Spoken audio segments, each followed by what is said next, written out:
Bienvenue à toutes et à tous. Aujourd'hui, on se lance dans l'univers d'un film bien assez particulier. Broadway, Danny Rose. C'est Woody Allen, 1984. Et on s'appuie sur une analyse qui le décortique vraiment, qu'il présente comme un hommage touchant aux perdants magnifiques. Ces artistes, ces rêveurs qui lâchent rien, quoi. C'est exactement ça. Alors, pour resituer un peu, le film, ça suit Danny Rose. C'est Woody Allen qui joue le rôle, un agent artistique à New York un peu fauché. Un peu beaucoup même. Oui, voilà. Il représente des talents, bon, on va dire mineurs, hein. Il jongle avec les refus, les galères, mais il a cette foi incroyable en ses artistes. Et l'histoire, elle s'emballe quand son client principal, Luca Nova, un crooner un peu sur le retour, tombe amoureux de Tina, une chanteuse de club. Et là, Danny pense tenir une opportunité. Mais, bon, il se retrouve au milieu d'un tas de piproquos. C'est assez rocambolesque. Tout à fait. Et ce qui est intéressant, je trouve, dans l'analyse qu'on a, c'est qu'elle va au-delà de la simple comédie. Elle montre que cette histoire, somme toute assez simple, cache des réflexions plus profondes. Ah oui? Comme quoi, par exemple? Eh bien, elle met en lumière surtout trois grands thèmes. D'abord, l'amour, mais sous différentes formes. Ensuite, la liberté, mais pas juste l'absence de contraintes, c'est plus subtil. Et enfin, la question du sens de la vie, surtout pour l'artiste qui fait face à l'échec. D'accord. Bon, allons-y alors. Explorons ça. Le premier point, donc, l'amour. L'analyse parle d'une dualité, c'est ça? L'amour quasi paternel de Danny pour ses artistes, sa conviction qu'ils peuvent réussir. C'est comme un engagement total? C'est ça. L'analyse le décrit vraiment comme son moteur. C'est une foi, presque aveugle parfois.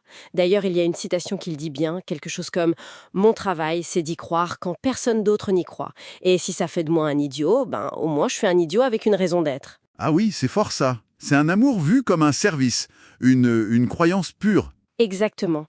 Et puis, à côté de ça, il y a aussi cet autre amour, plus fraternel peut-être, qui se noue entre Danny et Tina au fil des péripéties, quand il la protège en quelque sorte.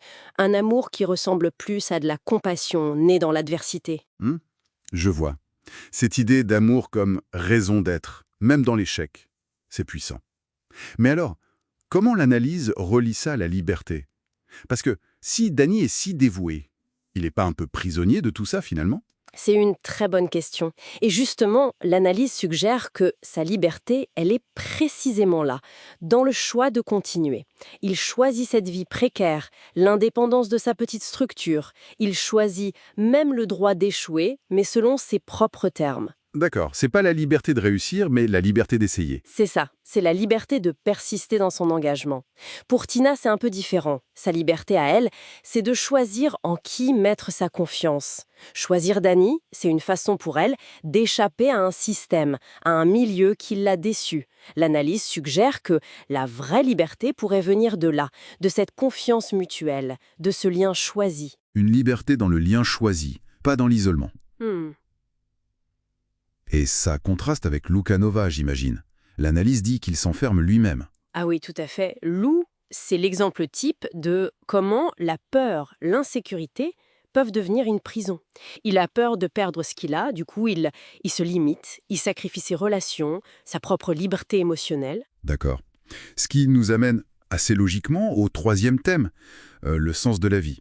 Si ce n'est pas la gloire, si ce n'est pas l'argent, où est-ce que Danny trouve son sens alors? Qu'est-ce qu'il fait tenir? Eh bien, d'après l'analyse, le sens, pour Danny, il est dans la persévérance elle-même. Dans le quotidien, en fait. Oui, dans le quotidien du métier.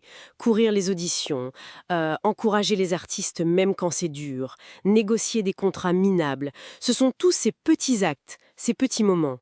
La créativité au jour le jour, la générosité. Les petites victoires. Un applaudissement. Un merci. Voilà, c'est la somme de tout ça qui construit le sens. Et c'est là que l'analyse revient sur cette idée du perdant magnifique ou perdant digne. Ce n'est pas juste échouer, c'est garder son intégrité, sa passion, sa dignité dans l'échec. Il y avait une autre citation, je crois. Oui, une qui dit en substance « Les gens applaudissent celui qui réussit, mais moi j'applaudis celui qui continue d'essayer ». Vu comme ça, le film devient une valorisation de l'engagement intime, de la lutte elle-même.